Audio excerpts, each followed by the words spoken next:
Good afternoon. My name is Nikita Jonas, and I'm a member of the class of 2011. I'm pleased to offer today's invocation. An invocation is the act of calling upon God's presence and blessing. And so today, I call upon God for faith. Faith that we accept ourselves and others as they are, that we honor each person's rights and responsibilities in the light of the common good, that we respond to the needs of others, that we strive to attain high standards of performance and proficiency, and we wisely use our talents and resources. This is, in a nutshell, the core values that a Mercy education has imparted unto us. And I pray that we take this with us and use it in our lives every day. For the better part of my life, I have lived as unobtrusively as I could. I tried not to stand out in the way I dressed, talked, or acted, and I strived very much to be just like everyone else. As a child growing up in 2 different countries, this was a very difficult task for me. Wherever I moved to, I learned the local lingo and figured out what other girls my age liked doing. But I was so intent on fixing or changing myself that I didn't realize for a long time that there was nothing to fix. Everyone here is different and unique in their own ways, and we should celebrate this. Do not feel ashamed to stand out in any way, be it in your views on certain moral issues, your religious beliefs, or how you treat others around you. Be true to yourself and your values. Do not let others dictate your life. You are the one living it, not them. Take pride in yourself and believe in yourself. That will help us face any challenges life throws at us. Now, even after this exciting time at college, I urge all of us not to stop trying out new things and to continue to broaden our horizons. There will always be times when we are scared, and that's natural. Stepping out of our comfort zone is a scary thing, but we are never alone. For me, getting used to a different country with a very different culture and people at times got all too bewildering. Even the little things were hard to get used to, like how people draw on the other side of the road here, how you do not use the letter U in the word color, or how certain things had different names, such as you park your car in the parking lot, not the car park, and you throw your trash in the trash can, not the dustbin. I am reminded of a verse from Isaiah, chapter 41, verse 10. So, do not fear, for I am with you. Do not be dismayed, for I am your God. I will strengthen you and help you. I will uphold you with my righteous right hand. Consider this when that job you want is hours from your hometown, when you move across the country, or do what you really want to do, further your education, start a family, work towards that promotion. Granted, we will still mess up now and then, but there will always be someone to catch us when we fall. As Harriet Tubman very nicely puts it, every great dream begins with a dreamer. Always remember, you have within you the strength, the patience, and the passion to reach for the stars, to change the world. Go, reach for those stars. I would like to end by sharing a prayer and then the words of one of my favorite songs. I ask now that we bow our heads as we pray. Lord, bless our journey and help us to always remember that we are not alone, that you are always watching over us. May you bless us that we stay true to ourselves and give us clarity in making decisions. May you send us help when we need it the most and give us courage to face the unknown.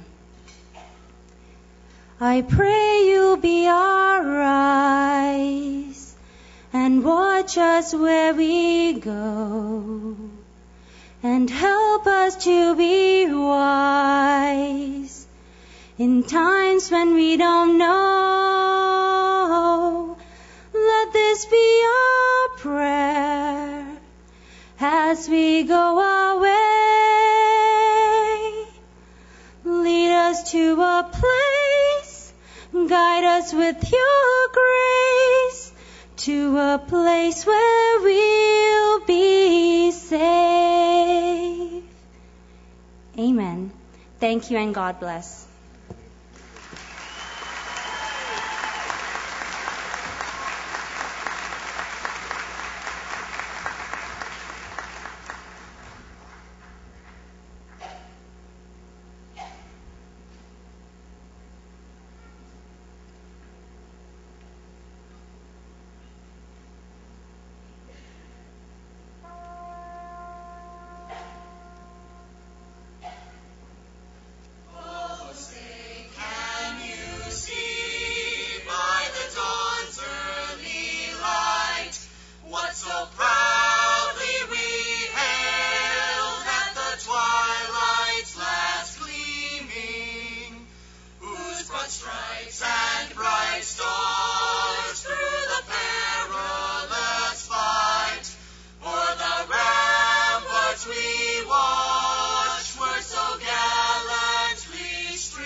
Good afternoon, ladies and gentlemen.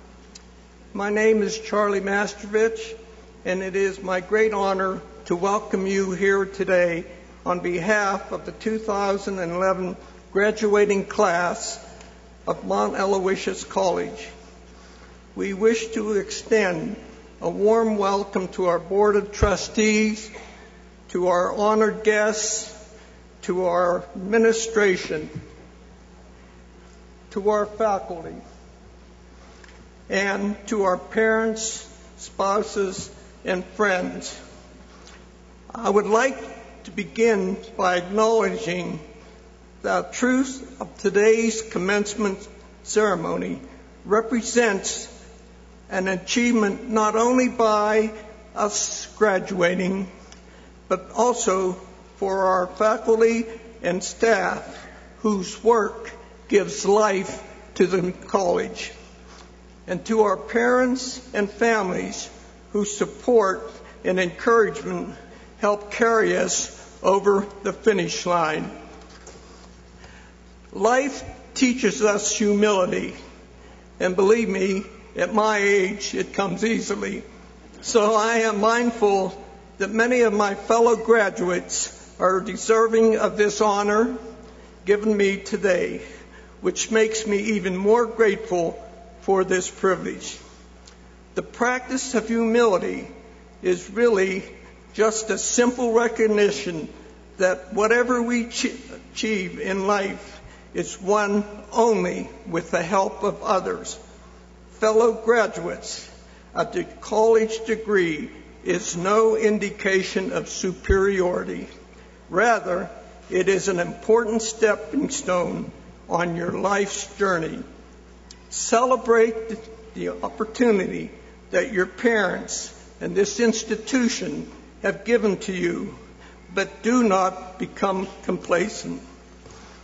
Remember that going forward, your successes will be achieved in small ways of everyday life, in the completion of small tasks, and the taking of small steps that together turn into something big.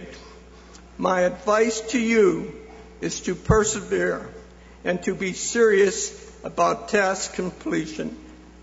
As a graduate of 80 years, I have witnessed many changes in the world.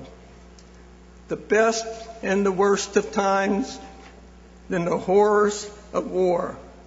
As young graduates, you will have the opportunity to make positive changes to society.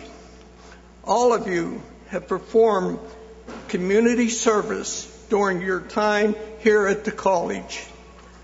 I want to tell you that in my experience, my volunteer work in the community has been one of the greatest sources of satisfaction in my life. And I want to encourage you to continue your engagement with your own communities. Our nation, our neighborhoods need good citizens.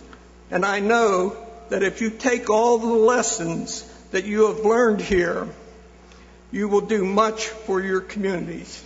And if you need a handy rule that helps, just remember, love thy neighbor as thyself.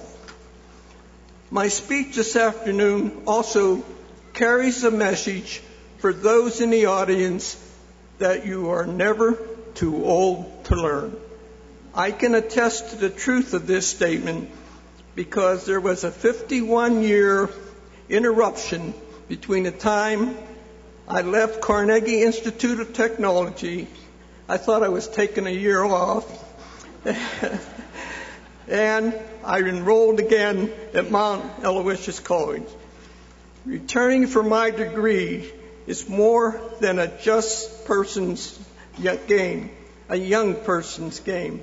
In fact, it is one of the best ways to stay young, even in your 80s. I wish you all a lifetime of learning. Before closing, I wish to extend my sincere thanks to those professors with whom I had the privilege to study. Welcome into society with the best wishes for success in the future. Congratulations again, fellow graduates. And again, to all in attendance today, a warm welcome to this, the 71st Commencement Convocation of Mount Aloysius College. May we all be blessed with good fortune. Thank you.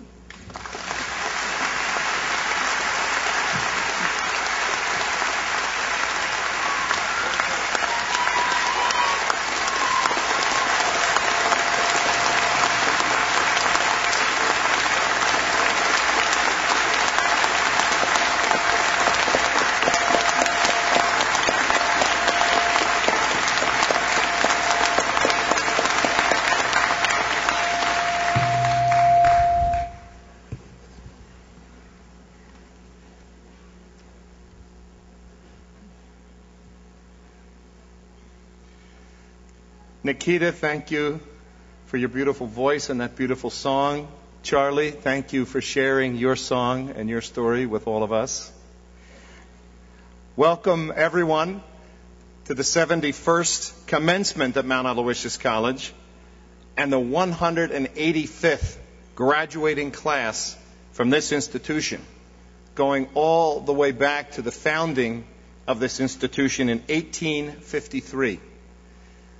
We're here today to celebrate the accomplishments of the men and women who are seated in front of me this afternoon. They have successfully completed their courses of study, and in the judgment of our faculty who cheered for them on their way into this building, they are worthy of the diplomas that attest to that achievement. This is a truly joyful celebration, one that puts all of your midnight studying, all of the many sacrifices that you and your loved ones made, and even all or some of those earlier doubts into real-time perspective. Graduates, you made it.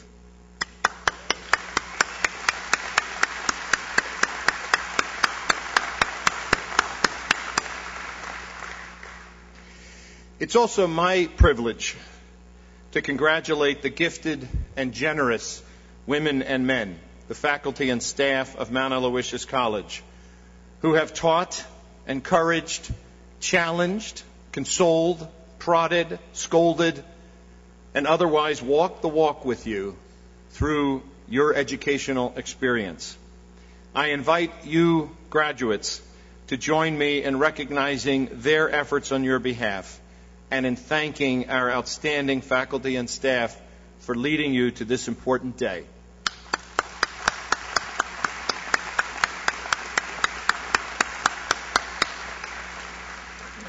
There's another group of people who perhaps more than anyone else shares your joy in this very special way on this day. And that's, of course, your families, your moms and dads, your brothers and sisters, your spouses, your children, aunts and uncles, brothers, friends.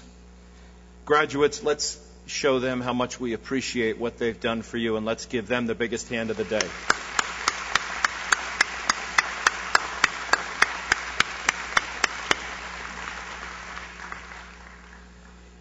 Before we go any further, I want to take just a moment and introduce the members of our Board of Trustees who are here with us today and have helped us to celebrate this commencement ceremony.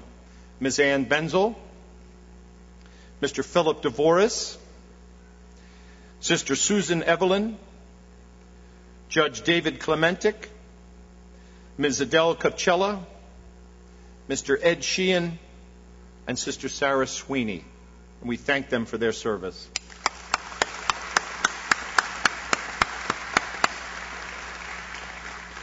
I'm also happy to recognize Dr. Moya Dittmoyer, who is with us here today, who's the Executive Director of the Conference for Mercy Higher Education, who helps us work with the other 15 Mercy institutions of higher ed spread throughout our country. Thank you for being with us, Moya.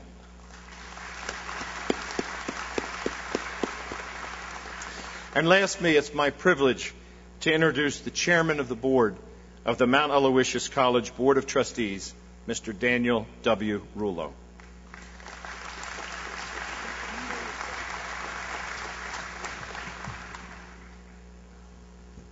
As Chairman of the Board of Trustees, I am pleased to join you on this very special day of celebration. Your hard work has led to this important moment, and a number of our trustees are pleased to be here today to witness your graduation. Our board is comprised of people who volunteer their time and energy to ensure that the assets of the college are being used in ways that support and foster our mission. While members of the board bring different skills and expertise, they each possess a personal commitment to the health and vitality of the college and to the success of its students. It is an honor for the trustees to be here today in order to recognize your achievement. You have received support and encouragement during your collegiate career at Mount Aloysius from family, friends, faculty members, and administration, and you will feel their sense of pride when you walk onto this stage. Know that we are proud of you as well. Congratulations.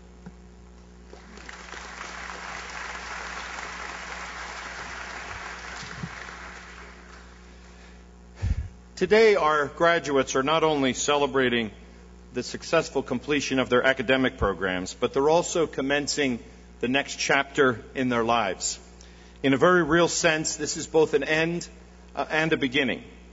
We send you forth with confidence and with the hope that each of you, in your own way, will work to make your world a better place, maybe starting in your own neighborhood, your own town or city, your own home. Our commencement speaker today is someone who has spent most of his life doing just that, making the world a better place by doing whatever he could with whatever he had, wherever he is. And he has been everywhere in his life as the prototypical servant leader. Father Bill Byron, Ph.D. in economics, is a 3-time college president at the University of Scranton, at the Catholic University of America, and at Loyola University. He's a prolific author, having just published his 15th book, which we'll be using in our own orientation ceremonies in the fall. It's all about next generation leadership. It's all about you guys. And he speaks to the very challenges that many of you will face and outlines the very tools that you will use to surmount those challenges. Most importantly, Father Byron has been both visionary and missionary in his life. A visionary who sees the future thanks to his extraordinary intelligence and the breadth of his imagination. And he is a missionary thanks to his uncommon powers of empathy and his willingness to always get in the rowboat with the rest of us, no matter how desperate the times or troubled the seas. And in that practice, he is very like the founding Sisters of Mercy at Mount Aloysius College. It is our honor to welcome Jesuit priest, college president, author, visionary, and missionary, William J. Byron, to Mount Aloysius College.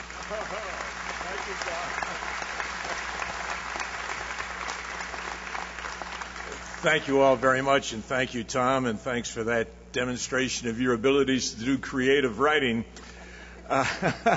It's really a pleasure for me, an honor, obviously, to be here, but I also want to thank President Tom Foley, who's a longtime friend, and he invited me here. Also want to congratulate Phyllis Bonanno and Donato Zucco. You'll be hearing more about them when their honorary degrees are conferred. Now, in this environment, and I paged through the program, and I saw those cum laudes and magna cum laudes and summa cum laudes and awards and honors.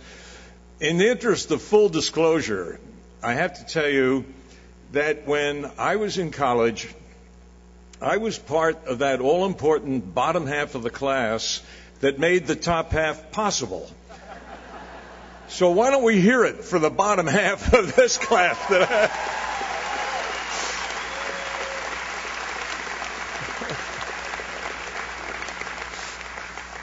Well deserved.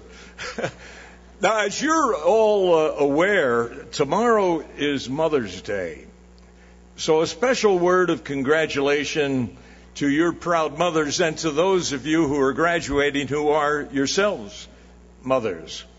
So we congratulate as well all the fathers, the grandparents, the spouses, the brothers, sisters, and relatives, but a special salute to all the mothers in our midst today. And because Mother's Day is upon us, let me take a few moments of personal privilege and let me organize my remarks to you around the notion of commitment, prompted by my memories of the admirable commitment that characterized the person of the great lady I called Mother, my own mother, who died at age 82 back in 1977. Now, she embodied commitment, as I'll explain a little more fully in a moment or two.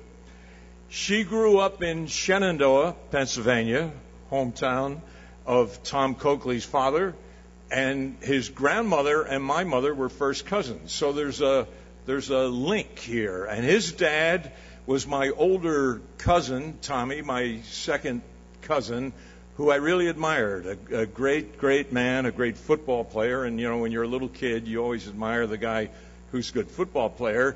But if you play football in Shenandoah, the field has more coal slate on it than grass, so you really have to be tough. It's a small town in the anthracite coal region in northeastern Pennsylvania. And my mother, when she left Shenandoah to go to college, she went to Trinity College in Washington, D.C. And she graduated from Trinity in 1918. The arithmetic is going to become significant in a moment as this story goes on. And after graduating from Trinity, she went to Philadelphia, the big town, and she worked on a newspaper. It no longer exists. It was called the North American. She was a newspaper reporter in Philadelphia, where she met and married my father, who came right out of high school in Lawrence, Massachusetts, to go to Jefferson Medical College in Philadelphia. You could go right out of high school, take 1 year of pre-med at the medical college, then do 4 years. That was common in those days. And my father became a physician at age 22. Now, my parents settled in Connellsville, Pennsylvania. And I have to say, just the geography of all this came to my mind when Tom Foley invited me to come to be your speaker today. To think of this beautiful area of Pennsylvania with your rolling hills and the imagination going back to Shenandoah and then out to Connellsville in southwestern Pennsylvania. So my parents moved there, bought a home, started a family as my father joined a family practice. Sadly, my father died shortly thereafter of an illness that would take no one's life now. They simply did not have the antibiotics then, 1928, that would have saved his life. So he left my mother with 2 babies, my brother, aged 2.5, and me, aged 7 months. My mother's name was Mary Isabel Langton. Now, everybody called her Polly, the Poll Parrot nickname she acquired from her endless childhood chatter with patients in her father's waiting room. He was what they then called a general physician and surgeon, the town doctor in that coal mining town. Polly Langton Byron was an attractive young woman when she became a widow 10 years after she graduated from college. I can remember hearing older relatives speculate about whether Polly would remarry. And I have to tell you that kind of speculation never bothered me, as it would bother and has bothered other youngsters, but I never knew my father. I had never been able to be attached to him. I was only 7 months old when he died. In any case, there were no indications that she was even thinking about remarrying as she returned to Philadelphia and established a home for her 2 young boys. As I said, my father died in 1928. The stock market crash that you've read about in the history books came in 1929, ushering in the Great Depression that you've read about and heard about in history classes. The recent recession, the Great Recession as we're calling it here in America, and was experienced during your collegiate years, that really was a minor inconvenience for the nation compared to what Americans had to endure through the 1930s. The national unemployment rate was 25%. The breadlines were long. Jobs were scarce. Hardship was everywhere.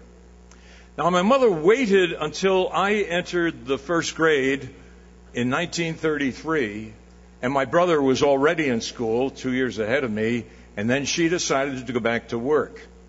And when she did, it was not to go back into the newspaper world where things were less secure. She took a job with a New Deal federal agency that was called the Home Owners Loan Corporation, set up as part of Franklin Delano Roosevelt's New Deal to assist those who, without federal help, would default on their mortgages and lose their homes. We really could have used something like the HOLC over the last couple of years here in America. My mother, of course, wanted job security. The uncertainty of private sector newspaper work represented an employment risk that she could not afford to take.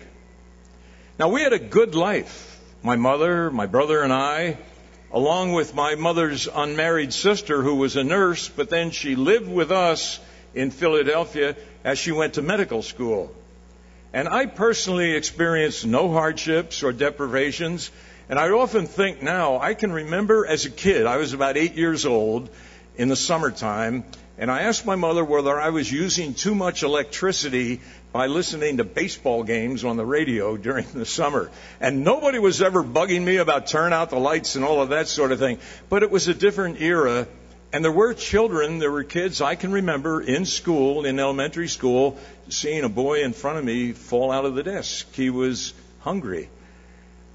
As I say, I had no real personal hardships, but life was different in those days, and times were hard. When the Homeowners Loan Corporation closed down after saving millions of homeowners from foreclosures, but that piece of legislation had a sunset provision, so it closed, my mother transferred to the Immigration and Naturalization Service and later to the Veterans Administration in her career as a civil servant. No real glamour like the newspaper stuff, but she had a career, she had job security, and she had her priorities lined up. She had to take care of those 2 little kids. And off she went to work every morning, but was back in the evening to be both mother and father for her boys. Now, during the Second World War, she gave up both of her sons for military service, my brother to the Navy for 3 years, me to the Army for 18 months. She prayed a lot, I'm sure. She was a woman of faith. She prayed for our safety. Neither of us suffered in any way from military service overseas, my brother in the South Pacific, me in Germany. Both of us received veterans' educational benefits. You probably heard of what they call the GI Bill. We received educational benefits so that we could go to college, and in my brother's case, not only college, but medical school after the war, with all tuition paid by the federal government, not a bad deal, and with a living allowance as well. Now, really big money. They paid your tuition fees and books up to $500 a year. Princeton was high price. It was $600. When I went to St. Joe's College in Philadelphia, the guy in the bookstore was still throwing in extra pads and pencils to bring it up to that $500. And then if you were single, you got $75 a month. If you were married, you got $120 a month. Now, my brother became a psychiatrist. I became a Jesuit priest, and I'm sure you can understand, my mother was pleased and grateful and probably proud. Now, when she turned 70, she gave a letter to my brother to be opened when she died. And when that day came in 1977, my brother and I opened that letter, which began with these words: "It's a beautiful, sunny Sunday afternoon. I feel fine, and I just turned 70, so I want to put a few things down on paper that I want you to attend to after I die." And then she had some small details about this piece of jewelry to this particular granddaughter and little particulars about her funeral and so on. And then she wrote, and I'm quoting, "That ring has been on my finger since your father put it there on our wedding day. I want that to go down with me in the cemetery in Shenandoah." Well, I got a lesson then about the meaning of commitment. And it became clear to me why she never considered remarrying. Now, as a priest, I want to assure you, I've often advised widows to remarry. For many, it is absolutely the best thing to do for themselves and for their children. Often, a dying spouse will urge the other spouse who will be left behind to remarry. And that's the way it ought to be in most cases. But in my mother's case, that was not the route that she wanted to take. She had made her commitment. She wanted to keep it no matter what, as long as she lived. Hence, the wedding ring went down with her. Now, I'm privileged to be able to tell you that story, a commitment story, at this commencement on this day before Mother's Day. And I want to point out that it has relevance for you men as well. Commitment will be an important part of all your lives, each one of you, not just for you young women who may be called to motherhood. Motherhood is, of course, a call to commitment. But so is the call to fatherhood. So too is the call to whatever career will begin for you when this commencement day is just a memory. Let me simply say that the uncommitted life is not worthy of you, graduates of Mount Aloysius. Each one of you has already formed some notion of the good life. You have goals, you have dreams, you want to be happy, of course, but you should reflect a bit today about your idea of happiness. Make sure that your idea of happiness includes a faith commitment to the God who is the source of your being and all that you possess. Be committed to faith and family, acknowledging that in all likelihood there will be, in God's providence for you, a commitment to another person with whom you will establish your own family. And some few of you will be called to the single life that will indeed be a full and satisfying life because it will involve a commitment to serve others. Let me suggest that the good life, the really good life for each one of you, is the life that is lived generously in the service of others. No matter what you do by occupational category, the good life is the life that is lived generously in the service of others. It will take many forms and shapes. It will be long or short. It may indeed be rich or poor, but it's bound together by the cord of commitment. And it will, I assure you, be a happy life thus bound to the extent that it is lived generously in the service of others. Mount Aloysius College has prepared each one of you very well for life after college, for the good life, the really good life, because now you know how to live competently and generously in the service of others. Give thanks then to this college, to the faculty, the staff, to all your classmates. You've been learning one from another. Give thanks then as you leave today. Give thanks to the God who gave you life, and He gave you not only the gift of life, but His providence brought you here. And that is and has been and will always be a gift to you. Give thanks to your mothers on Mother's Day, and give thanks to all who are here today to celebrate and make this day so special for you. Congratulations, one and all.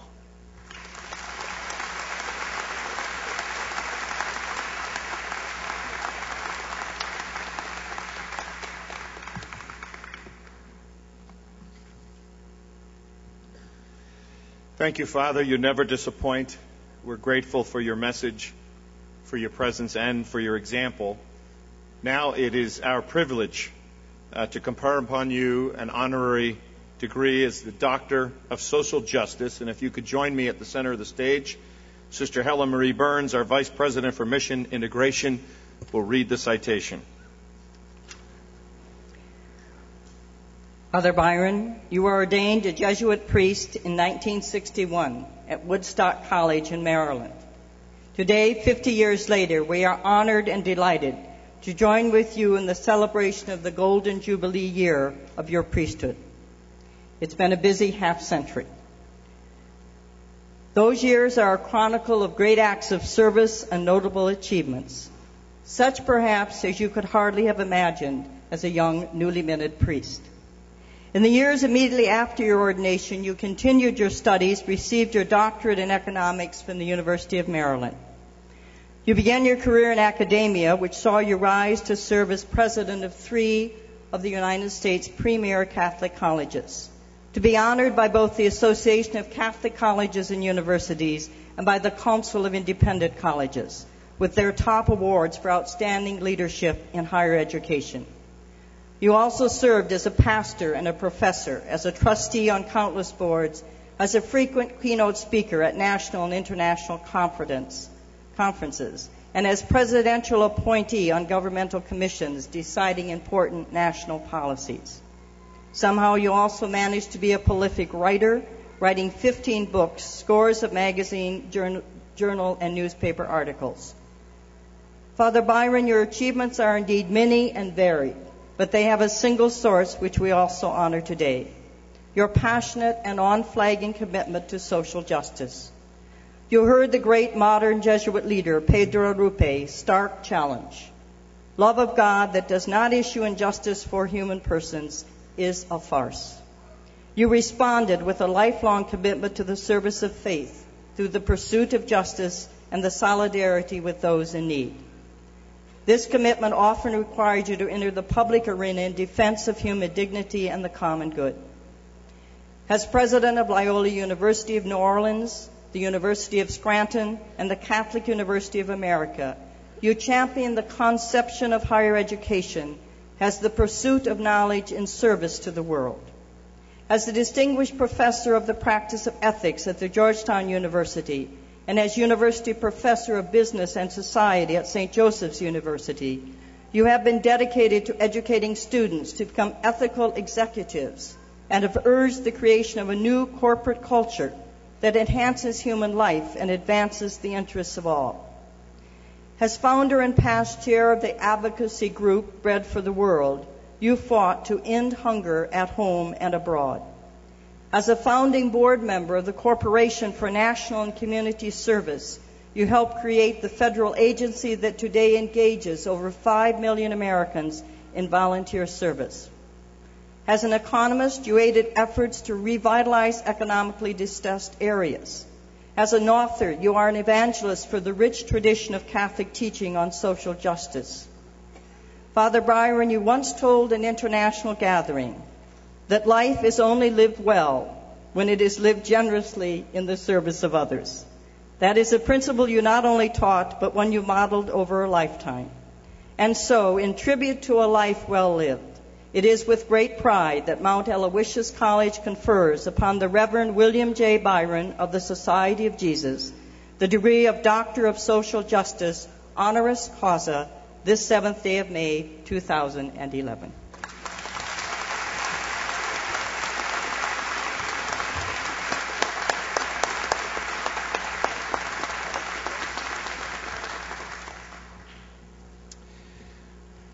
Would international business leader, college president, world trade trailblazer, assistant to United States President, and most importantly, Mount Aloysius College graduate Phyllis Bonanno please join Sister Helen at center stage? We are pleased to present the honorary degree Doctor of Humane Letters to Phyllis Bonanno, class of 1962.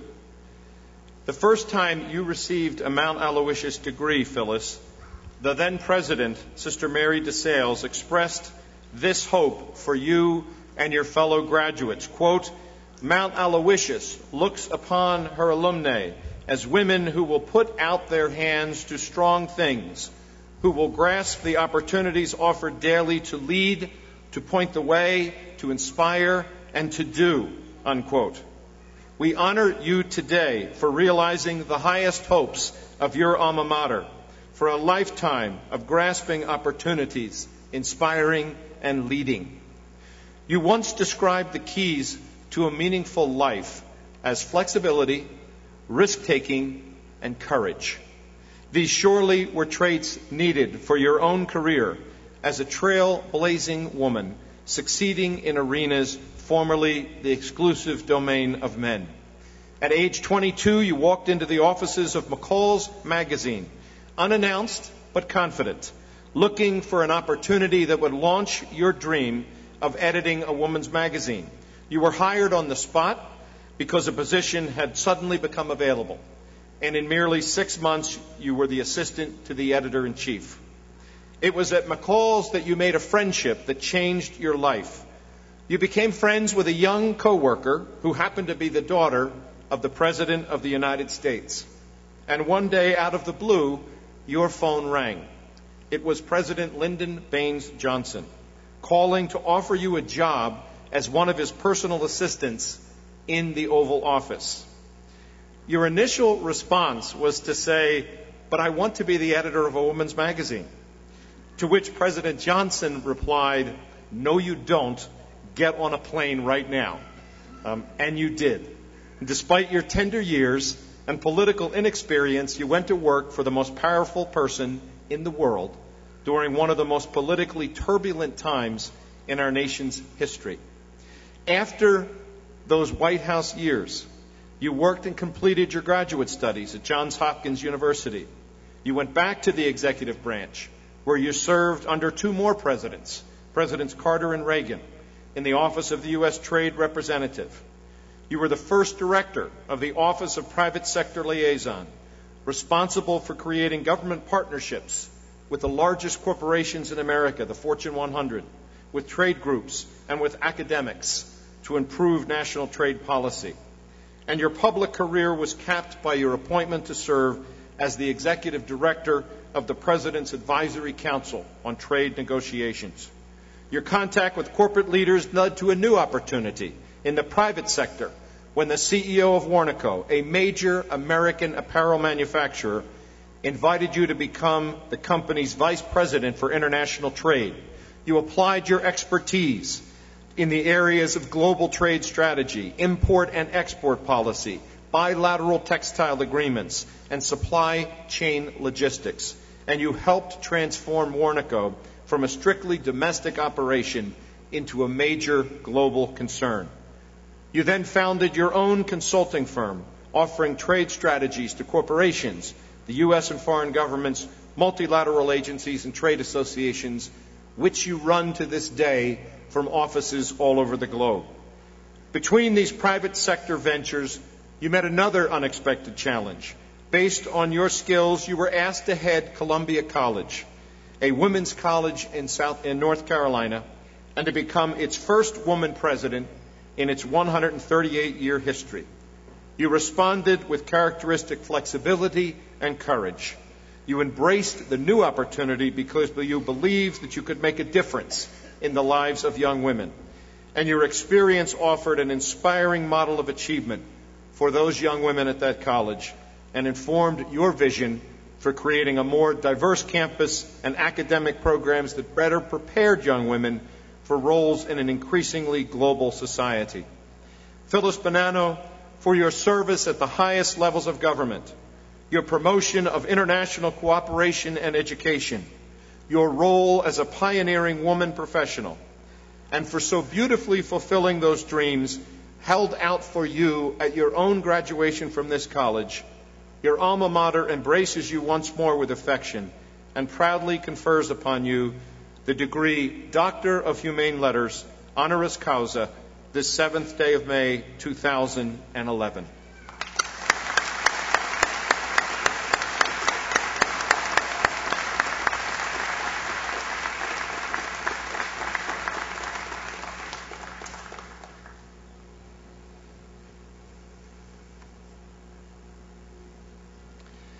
Now, would school superintendent, teacher, COO, mayor, trustee, and nonprofit guru Don Zucco please join Sister Helen Marie Burns? We are pleased to present the honorary degree Doctor of Humane Letters to Donato Zucco. As we gather today to honor you for your life of remarkable service, we marvel at your parents' foresight in christening you Donato, a name which derives from the Latin donatus, meaning gift. What an inspired choice, for you have certainly been a gift to the people of Johnstown, of Cambria County, and of Pennsylvania. We're proud to present to you, to our graduates today, as a model of engaged citizenship, as an example of transforming the power of a single life given in service to others.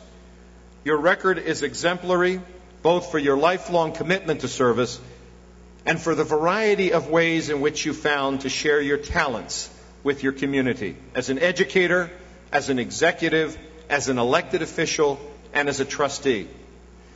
Like many of our graduates today, you were the first in your family to receive a college degree. And like many of our graduates, that achievement was won through hard work and sacrifice. In just a few years, Don Zucco went from the Johnstown Votech to a first job at the neighborhood dry cleaners where somebody said, "You're a pretty smart fellow, you might want to go back to school," which he did. He went to Johnstown High School's night school so he could get enough classes to be allowed to go to college. He made the dean's list once he got a scholarship for college, graduated with honors, got a master's degree in math, and then worked as a teacher full-time until he got his PhD. With that doctorate in hand, he quickly rose up the teaching ranks, became the superintendent of the Johnstown School District for a decade, and at the same time, he was the superintendent of the Johnstown Vocational Regional High School. After more than 20 years in education, Don, you sought new avenues for service. You spent the next 20 years as an executive in the field of nonprofit health and rehabilitation. And at that point, you decided to accept a position in the private sector, and ironically entered into the most public phase of your career. You became the Chief Administrative Officer of Crown America Realty, one of the region's largest publicly traded corporations. And you also found a little extra time to run for elective office. This is the Don Zucco who was on the Johnstown City Council and then mayor of Johnstown for 16 years. The recovery plan that you created was an economic model for revitalization. Your approach to leadership provided a political model for effective governance. You worked in a bipartisan way, once described as putting labels aside and just working for a common purpose. And as a result, you helped area leaders develop a regional approach to strategic planning that led to unprecedented success in securing state and federal support for the region. Your vision and your leadership gave that city hope and some promise for the future. You offer us one more example of dynamic leadership with your long service as a trustee on some 20 boards that touch almost every aspect of community life: business, philanthropy, education, economic development, government, arts, and culture. From the Johnstown Symphony to the State Planning Board, from the Community Foundation to regional public broadcasting, you have given your time selflessly for the benefit of others. Donato Zucco, educator, executive, public servant, philanthropist, and engaged citizen, awed by your generosity of spirit and inspired by the example of your life, truly a gift in service to others, Mount Aloysius College proudly confers upon you the degree of Doctor of Humane Letters, honoris causa, the 7th day of May, 2011.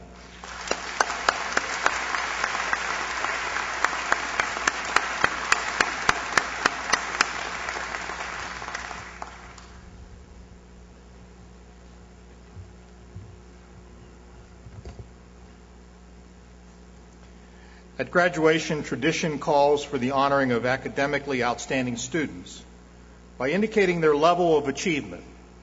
Accordingly, we have listed in the program a designation in Latin indicating this distinction. The definitions are as follows: cum laude, with distinction; magna cum laude, with great distinction; summa cum laude, with highest distinction. In addition, students who participated in the honors program and those who are Mercy Presidential Scholars are noted in the program booklet. Graduates for the last academic year are listed in the booklet, and those who are present today will have their names read as they come to the stage. Will candidates who have achieved and completed the requirements for the Associates of Arts and Associates of Science degrees please stand?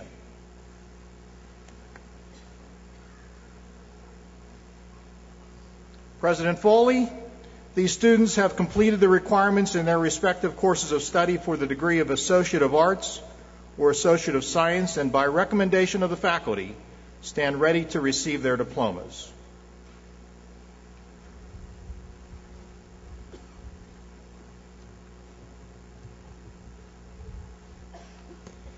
Chairman Rullo, by virtue of the power vested in me by the Board of Trustees and the Commonwealth of Pennsylvania, I hereby confer upon you the degrees of Associate of Art, Associate of Science, and welcome you to all the rights and privileges thereto appertaining. Congratulations.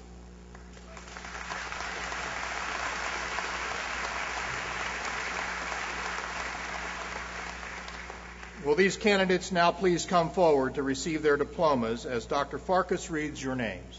I ask that you withhold your applause until we have completed the entire group. Associate of Science, Business Administration, Michelle L. Boland. Veronica Marie Odell Fleming, cum laude. Associate of Science, Criminology, Andrew Swope.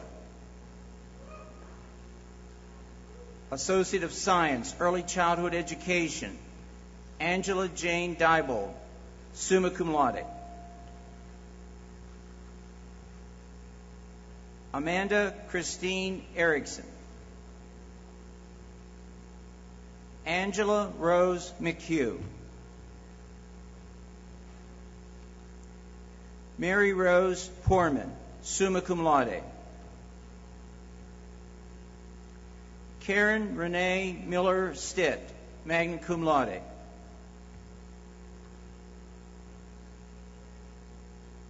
Associate of Science, General Studies, Marcia Aldous. Associate of Science, Medical Assistant, Brandy Marie Chappelle. Kayla Christine Clevenger. Courtney Marie Hamill. Karen A. Keller.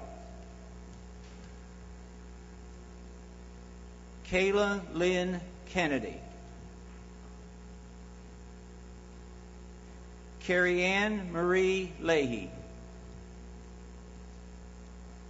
Nicole Antoinette LaCastro. Alyssa Michelle Reed.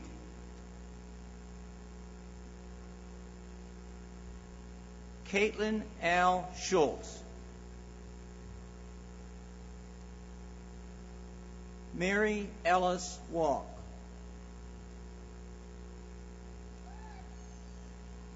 Associate of Science, Medical Imaging, Brandy Lynn Arnold.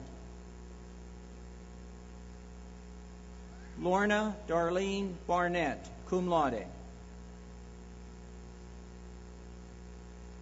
Drew Thomas Bodenschatz. Caitlin Joy DeLeo.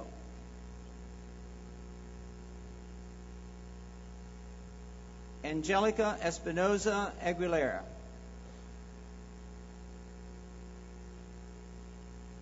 Angela Linnea Feldman. Melissa Marie Gauntner, summa cum laude. Luke James Geisbrecht.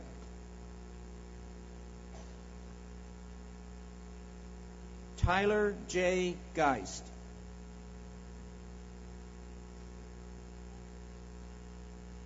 Jessica Lynn Goss.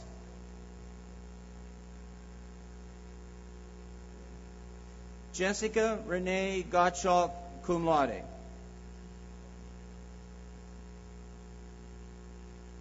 Christopher Gooder.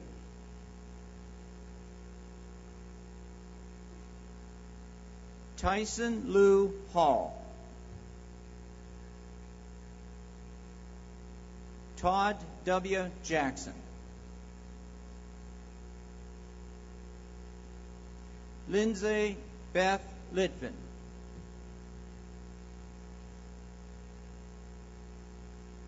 Sarah Louise Maher, magna cum laude.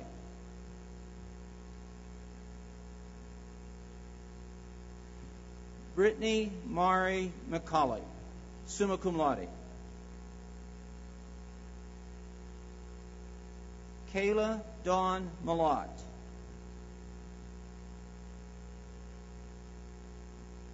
Megan Suzanne Miller.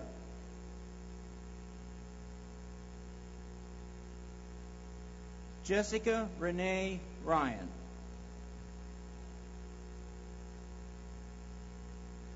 Marie Lynn Smith.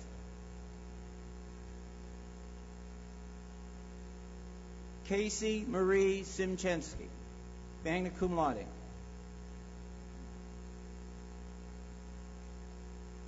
Tyler James Thomas, summa cum laude, Mercy Presidential Scholar.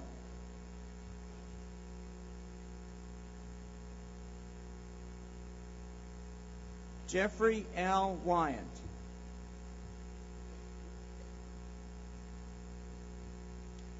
Associate of Science, Medical Lab Technician, Vito Rosario Cracciola, Jr. Catherine Lynn Hetrick, magna cum laude.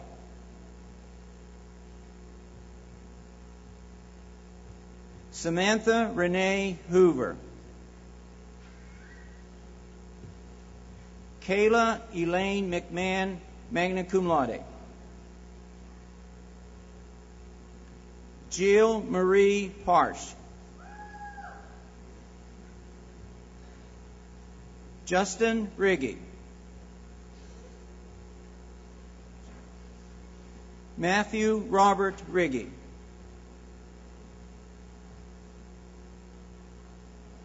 Associate of Science, Nursing, Jessica Jean Atkins, cum laude. Samantha Jean Atherton. Julie Beth Summers Booth, summa cum laude. Michael Joseph Boyack. Emily Jo Brandow, cum laude. Brittany Nicole Brandt.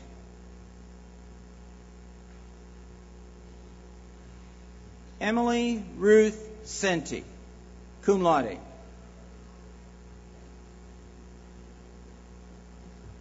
Heather Alexis Clark, magna cum laude, Mercy Presidential Scholar.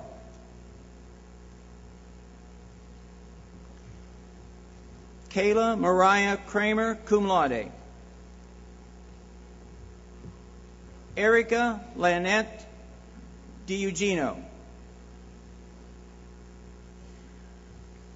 Nicole R. Eving.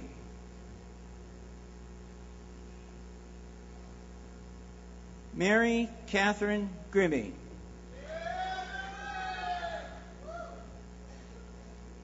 Amy Lynn Gunnett. Whitney Eileen Haynes. Michelle Al Parker.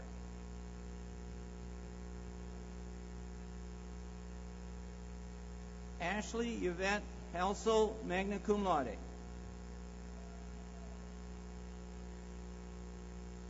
Sarah Michelle Hoffman.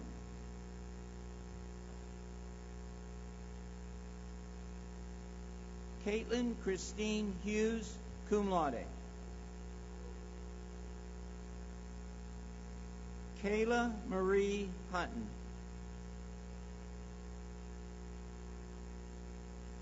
Cindy Lynn Climack.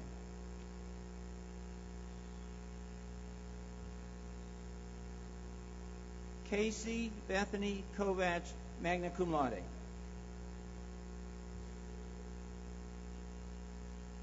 Amanda Lynn Krause.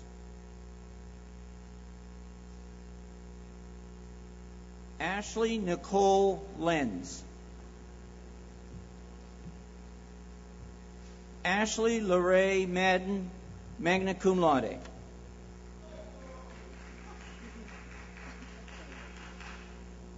Maggie Sue O'Brien. Arlene N. Owens, magna cum laude.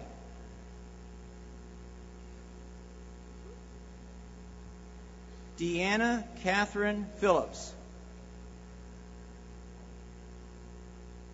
Natasha Marie Poorman.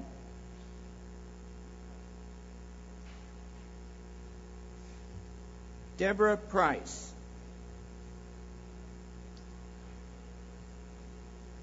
Marcy Lynn Roseberry. Heather Ashley Seabest.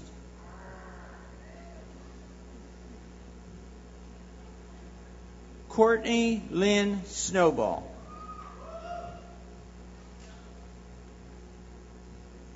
Mercedes Larissa Stinson.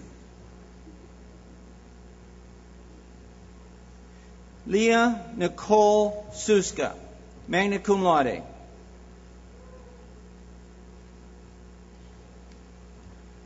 Jamie Lee Wagner, magna cum laude.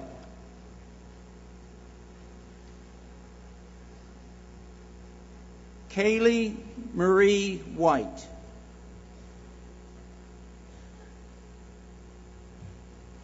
Sarah Ann Woods.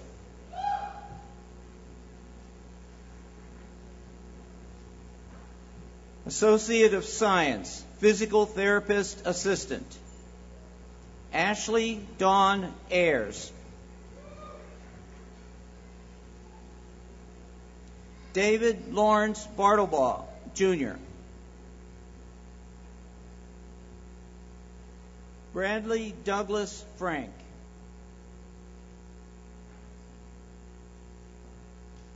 Amanda Beth Golden. Jacob Nathaniel Hirschberger.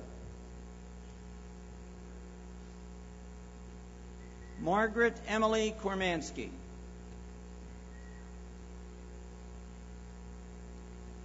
Brandon M. Lackey. Nicole Ann Ling, summa cum laude.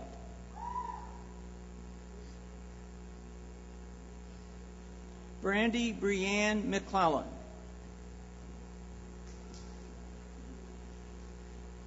Samantha Ashley Mindela.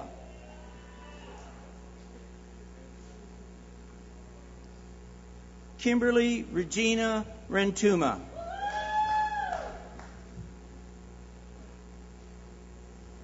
Kirsten K. Sandler. Jeffrey P. Smith.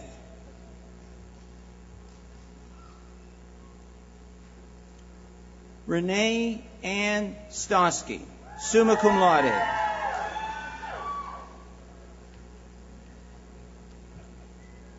Kayla Marie Wagner.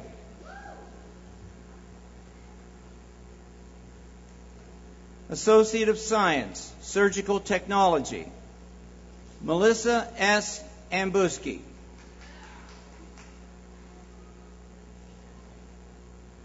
Courtney Rose Borishak. Tia J.D. Carpenter. Megan Ann Clark.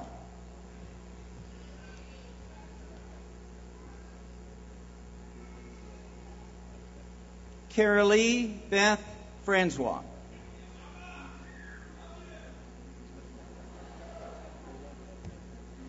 Dominic A. Lanero.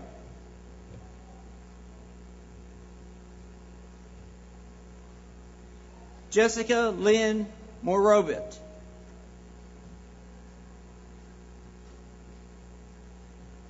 Pamela Jade Patterson. Angela Nicole Reed.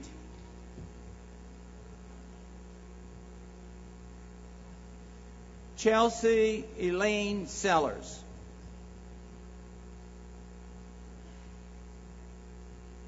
Lindley Marie Taylor.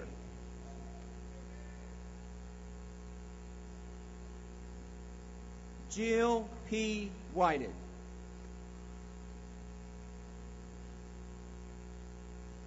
Please join us in congratulating these associate degree students.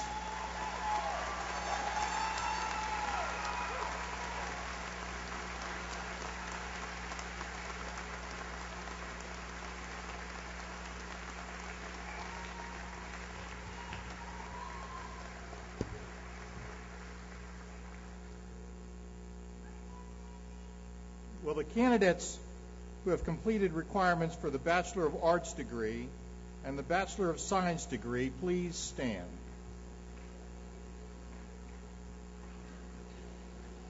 President Foley, these students have completed the requirements in their respective courses of study for the degree of Bachelor of Arts or Bachelor of Science, and by the recommendation of the faculty, stand ready to receive their diplomas. Chairman Rulo, by virtue of the power vested in me by the Board of Trustees and by the Commonwealth of Pennsylvania, I hereby confer upon you the degree of Bachelor of Arts, Bachelor of Science, and welcome you to the Society of Educated Women and Men with all the rights and privileges thereto appertaining.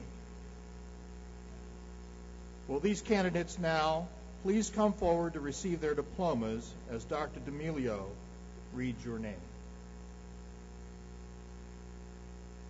Again, I ask that you please withhold your applause until we get through the entire list. Thank you. Bachelor of Arts, Criminology, William H. Cambridge. Ashley Ann Duke. Rebecca Ann Kroll, cum laude. Maureen L. Miller. Philip M. Petak.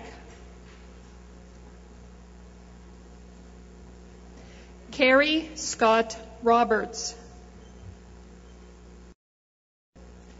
Joseph Allen Stevenson, summa cum laude. Jessica L. Walters.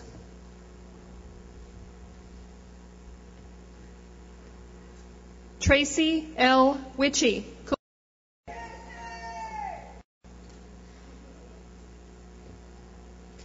Khalif Wilson Ings. Bachelor of Arts, English, Jenna Carlson.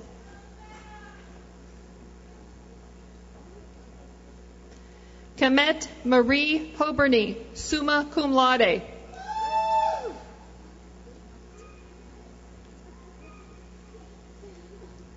Pandora M. Kujampa Smith, magna cum laude. Chelsea Arlene Lawler.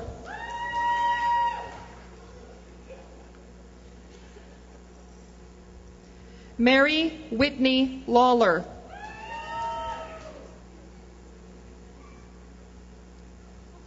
Matthew Scott Sear, magna cum laude.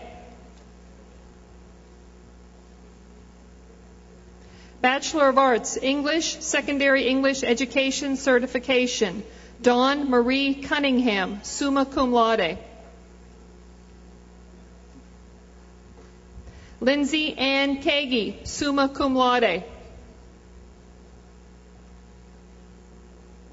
Abigail Darcy Martin, summa cum laude.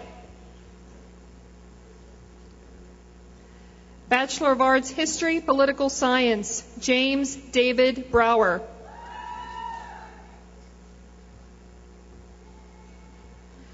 John Thomas Waller.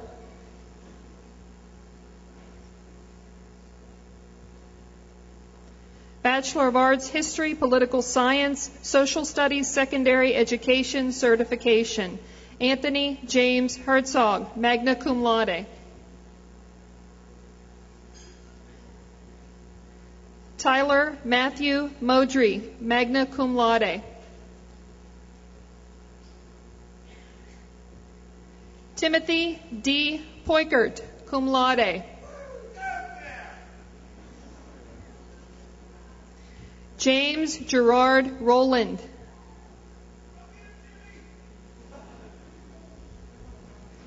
Bachelor of Arts, Professional Studies, Humanities, Samantha Diane Phillips.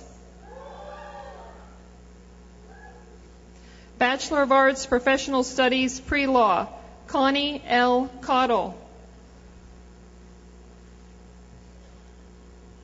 Marie Ann Gadley.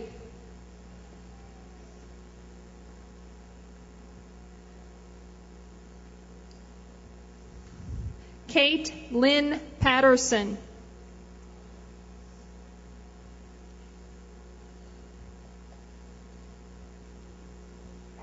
Tiffany Christina Salt, magna cum laude. Thanks, Steve. Stephen A. Widman.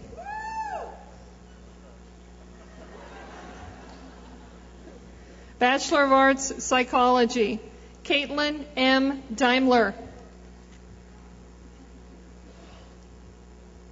Bachelor of Arts, Sign Language Interpreter Education, Gabrielle Lee Klezek. Sarah Randell Markle, summa cum laude, Mercy Presidential Scholar. Matthew Peter Rinaldi, cum laude. Kira L. Scruggs.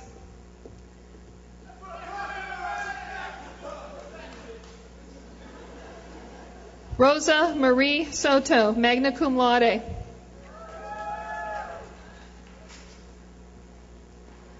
Susan Marie Waxler, magna cum laude.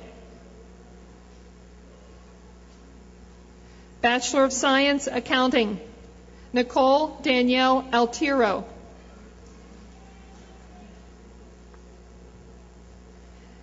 Daniel J. Corrado, summa cum laude.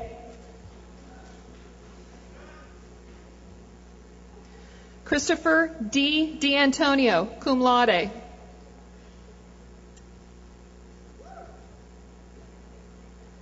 Jana M. Kuhn.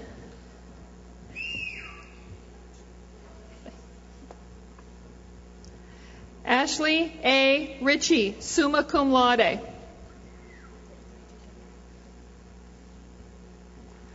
Nora R. Sheffield, summa cum laude.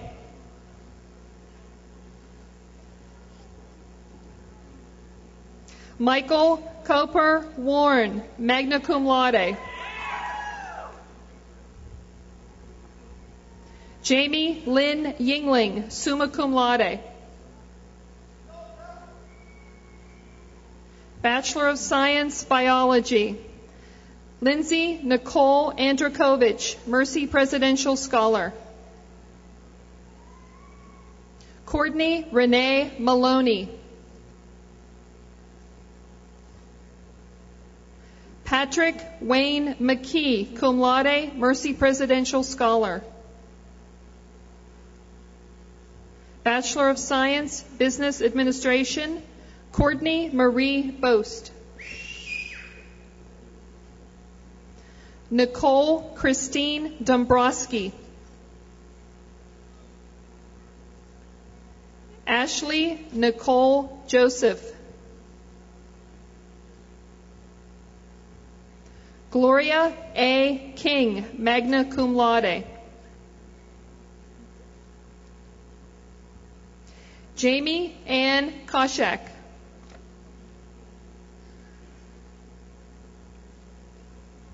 Lindsay Rose McDermott. Caitlin Marie Nyland, cum laude. Diane C. Orris.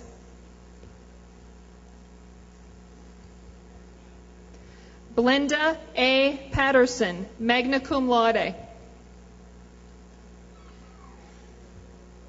Christine M. Stever, magna cum laude.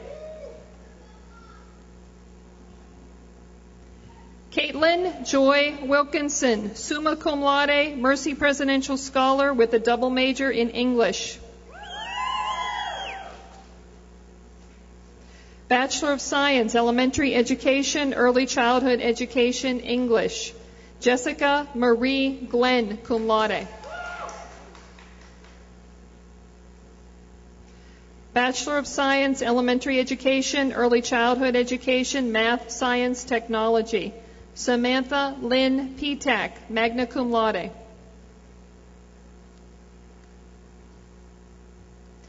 Valerie Marie Pizarski.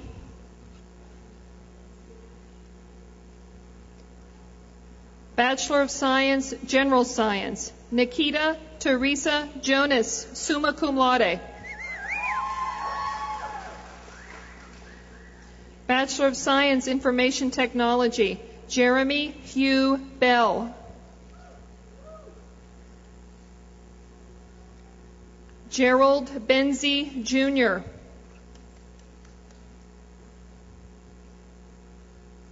Christopher Michael Dunmeyer, summa cum laude. Brian J. Lowry.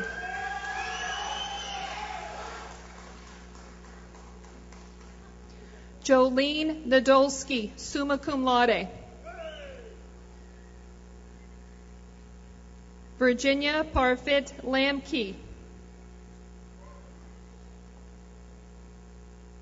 Bachelor of Science, Medical Imaging. Raymond H. Dixon, Jr., cum laude.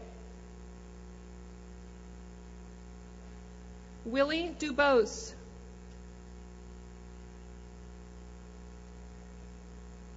Sarah Renee Geiselman, magna cum laude.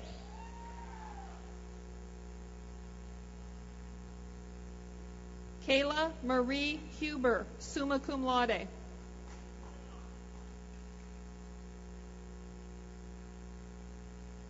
Joan Lynn Kuntz.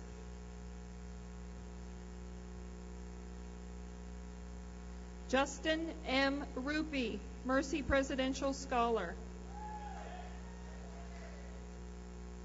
Bachelor of Science, Medical Imaging, Ultrasonography, Concentration. Melissa Ann Mayer.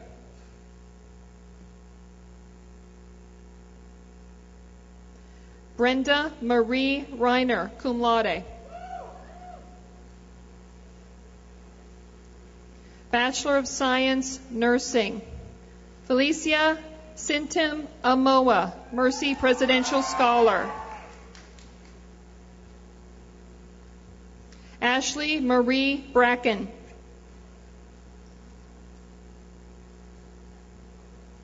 Lisa Ann Callahan, summa cum laude.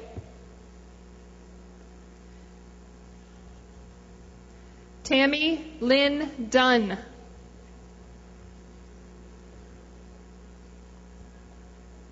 George L. Gallagher III, cum laude.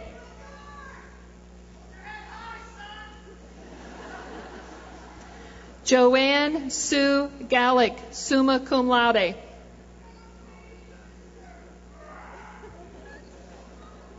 Donna K. Gibbs, magna cum laude. Kathleen Ann Longhenry, cum laude, Mercy Presidential Scholar. Patricia Erin Lowry, cum laude.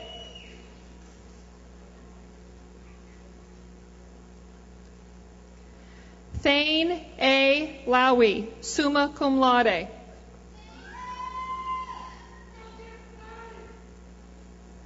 Patricia Ann McKnight, summa cum laude. Tricia M. Nyland.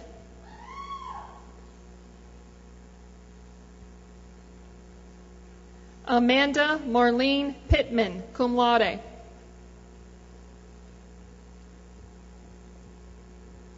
Sharon L. Shar, cum laude.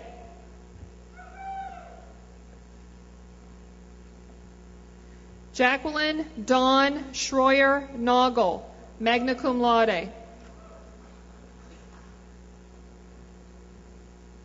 Jacqueline Nicole Springer.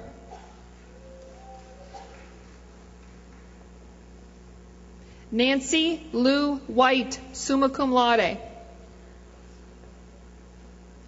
Bachelor of Science, Professional Studies, Behavioral and Social Sciences, Courtney Beth Leister. Charles Richard Mastervich.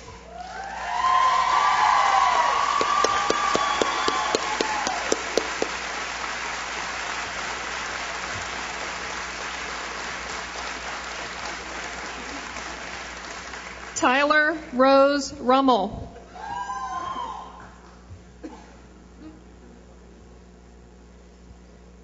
Bachelor of Science, Professional Studies, Behavioral and Social Sciences, Pre-Physical Therapy, Mark J. Harpster.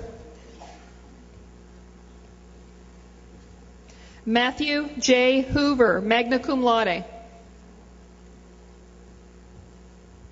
Catherine Louise Lillydahl.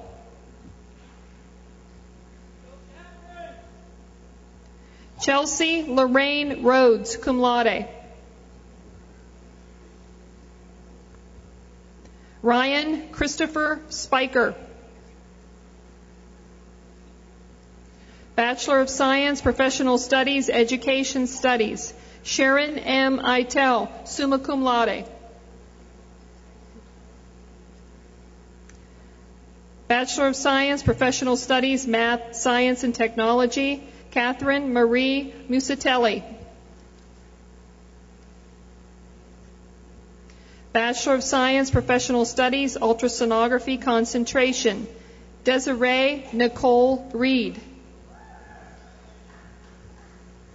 Stacy Marie Walgrove.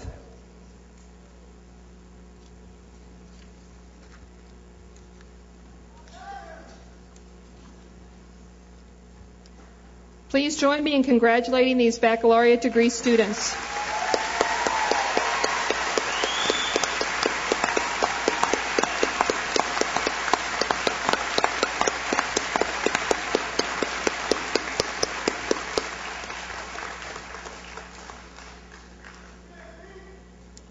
Will candidates who have completed the requirements for Master of Arts or Master of Science degree please stand?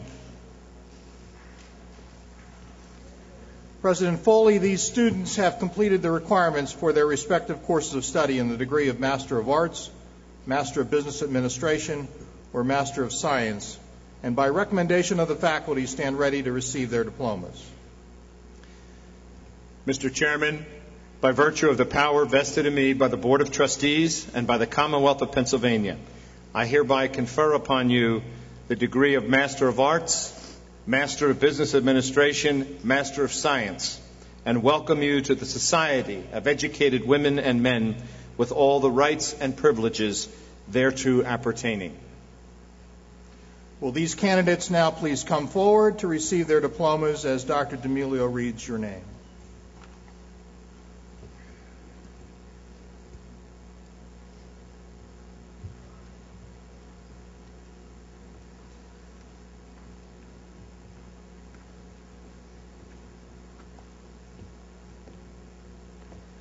Master of Arts, Criminal Justice Management in Correctional Administration, Erica Ann Headley.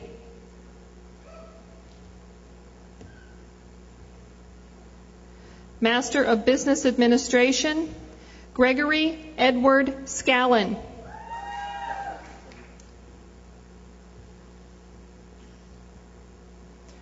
Master of Science, General Psychology, Amanda M. Rose.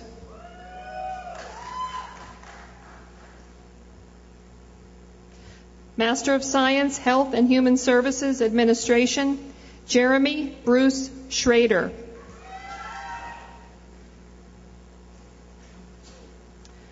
Please join me in congratulating these master's degree students.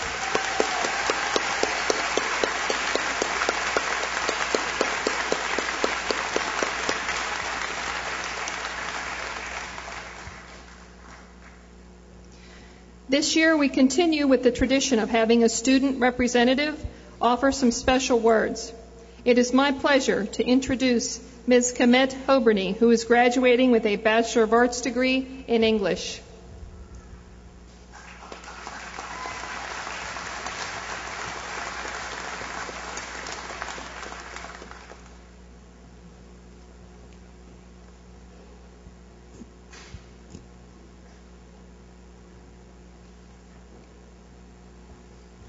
Good afternoon, everyone. I am honored on behalf of the class of 2011, the 71st graduating class of Mount Aloysius College, to have the chance to speak to you all today. Members of the community, this afternoon you have the chance to witness the graduation of some amazing students. The class of 2011 boasts students from Pennsylvania, Tennessee, Connecticut, Virginia, Maryland, Colorado, and even Singapore. 2 students, both pre-physician assistants majors, were accepted into the physician assistant articulation at Chatham College.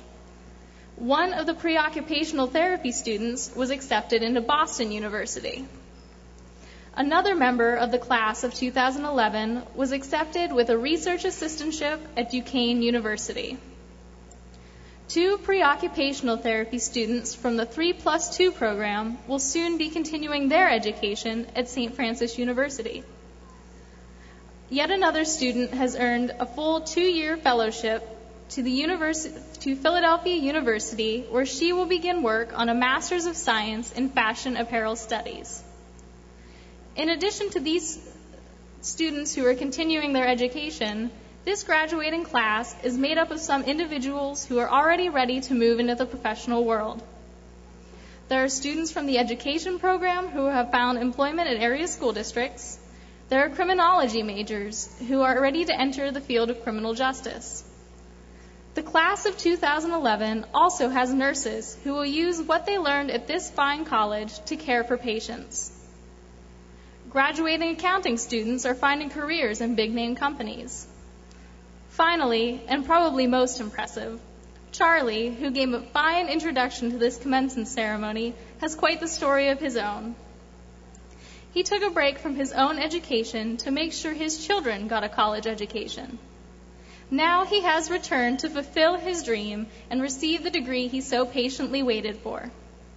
Congratulations to all of you, my fellow students. Parents, friends, and members of the community, I believe that my fellow graduates deserve a round of applause.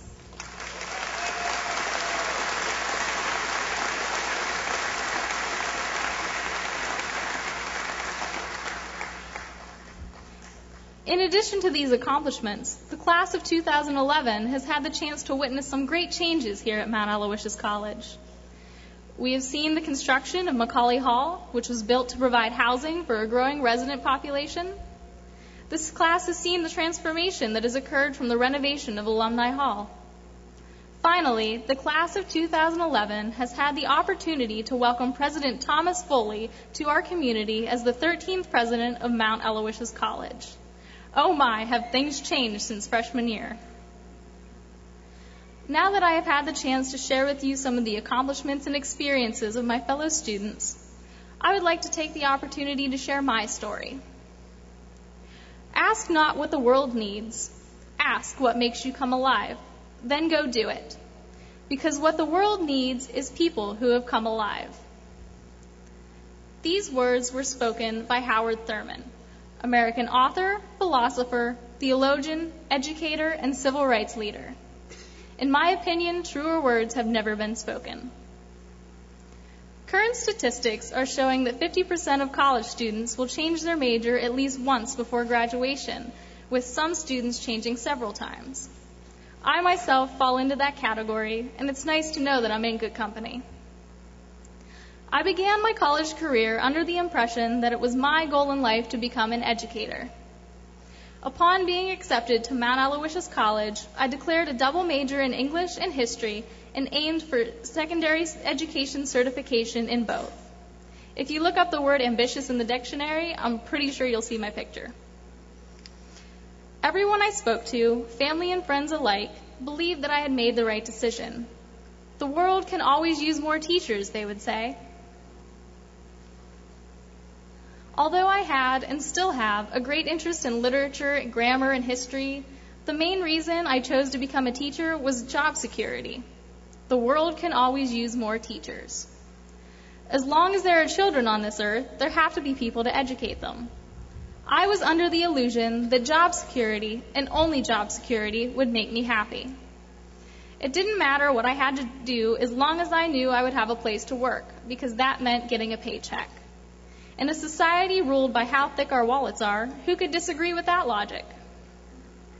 To help supplement the cost of being a college student, things like late night sheets runs and stuff like that, I took a work study position in the college's marketing department. It was while working there that I realized what truly made me happy. I have always explored my creativity, dabbling in photography and graphic design, among other things. But these were hobbies and interests that I had to set aside when I began college. Working in the marketing department gave me the chance to pick them up again. I was given the opportunity to design t-shirts and posters for campus clubs and activities. I can honestly say that there's no greater rush than seeing something that you designed hanging on the wall or being worn on the back of another student. I quickly came to be known as the go-to girl when advertisement needed to be done. After seeing various examples of my work, a professor approached me to talk to me about my designs. The conversation began as usual. How long does it take you to make a poster? What program do you use to design your stuff? What else can you make? These are questions that I've been asked numerous times before. Toward the end of the conversation, this professor had noticed something that many of the others who came to talk to me have not. He said, "You really seem to light up when you talk about your designs." Then he asked the fateful question, one that I haven't heard before. "Have you ever considered making a career out of this?" Wow, what a question. To be honest, the thought never occurred to me. I took a few days to think about it. I weighed the pros and cons of turning my life in an entirely different direction. My passion for designing won out. I came to the conclusion that marketing and advertising are what make me come alive. This is what I'm meant to do for the rest of my life. So I made an appointment to speak with my advisor about changing my major, and at first she panicked. She wanted to make sure that I was making the right decision, and I assured her that I had taken the time to think about a major change, and I decided that happiness meant more to me than money. I filled out all of the paperwork and took my change of major slip to the appropriate people. Luckily, I didn't take myself too far away from my original major. I dropped the history major and no longer chose to seek certification for secondary education. From that moment on, I was an English major with my sights set on the realm of marketing and advertising. I can honestly say that I have no regrets. I am on the fast track to happiness in my future career. The students that make up the class of 2011 are not the only ones connected to Mount Aloysius College who have found what makes them come alive. This college was founded by individuals who discovered their passion. In 1853, the Sisters of Mercy made their way to the beautiful Laurel Highlands. They put the mission and values of the Mercy tradition into practice to establish this fine institution that we now call Mount Aloysius College. What these sisters have learned is that with these values held at one's core, you can easily find what makes you come alive. And the college has flourished to educate thousands of students who have learned the mercy values of mercy, justice, hospitality, and service so that others may find what make them come alive. Fellow students and members of the community, today I want the chance to help you just like the professor I mentioned earlier helped me. This is the part of my speech where I ask for a little audience participation. I want you to think about what makes you come alive. For some of you, it might be photography or music. For others, it might be numbers or writing. Whatever it is, I want you to think about it. Do you all have something? Good. Now I'm going to ask the million-dollar question. Have you ever considered making a career out of this? Now, if I asked that right, I should have just put you all on the path to career success. Audience participation isn't over yet. Now I want to ask you, how do you measure success? Do you measure it in the number of cars you wish to own? Is your success correlated to the figures on your paycheck? In today's world, too much of an emphasis is put on material things. How much money can I make? How much stuff can I buy? I want a 6-figure job so I can live in a mansion and drive a Lamborghini. That's what we're all supposed to aim for, right? Fellow students, I urge you to look forward to the more important things in life. Instead of asking about money and other material things, I challenge you to ask about happiness. Are you going to wake up every morning excited to go to work? I leave you all today to ponder these words from the American author Napoleon Hill. To be a star, you must shine your own light, follow your own path, and don't worry about the darkness, for that is when the star shines its brightest. Remember that you all, family, friends, and community members included, have at one time been taught to use what it is that makes you come alive in order to serve others. I invite you all to use your light. Pursue what makes you come alive, and one day you will be rewarded with the opportunity to share that passion with others for the benefit of all.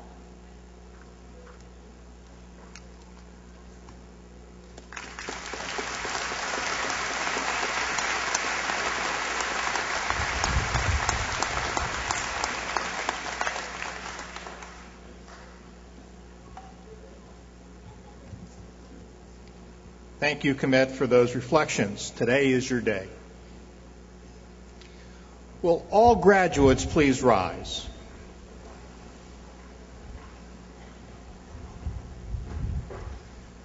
President Foley, we present to you the Mount Aloysius College graduates of 2011.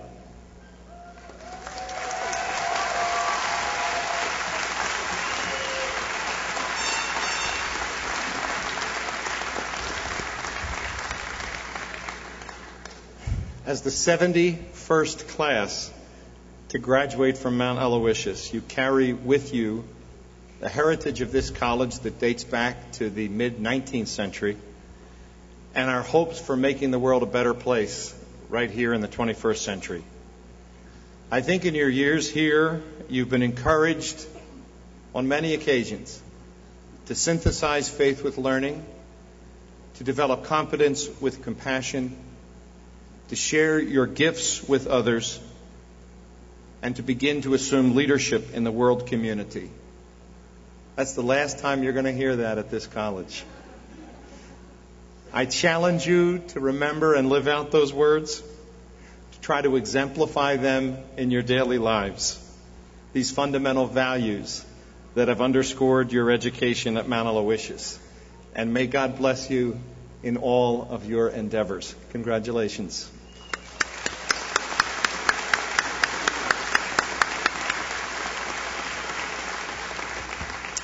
Two quick announcements. There'll be a reception, family, friends, graduates, in the Cosgrave Student Center that you pass on your way into here immediately following the ceremony. I would ask that you just remain in your seats until the students and the faculty, etc., process out. We have two last things in the program, and I'd ask you to stand for those. One is when Vox Nova, our fabulous singing group, sings the alma mater, and then we'll have a benediction by Sister Nancy Donovan. Thank you.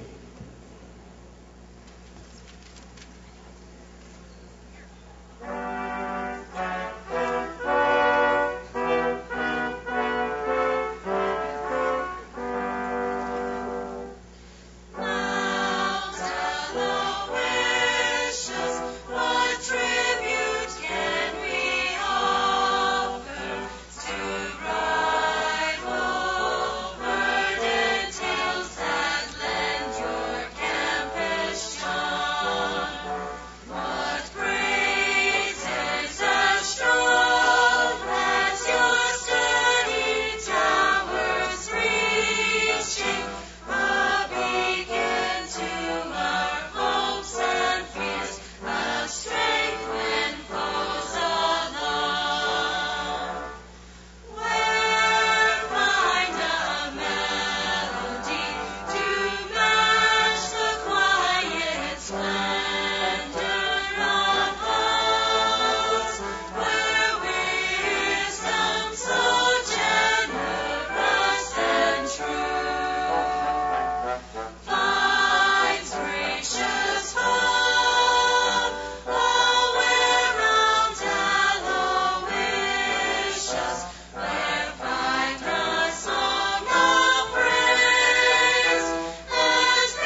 And now, as we leave this ceremony of graduation, let us once again join in prayer for God's blessing. Each beginning demands an ending. Every ending promises a beginning. Now is such a time. Go now, and may passion inspire you. May injustice trouble you. May hope comfort you. May friendship nourish you. May you sometimes get it right. May you laugh when you don't. May peace surround you. May love permeate you. May gratitude overwhelm you. And may God bless and protect you always. In the name of the Father, and of the Son, and of the Holy Spirit. Amen. And you can now turn your tassels, your graduates.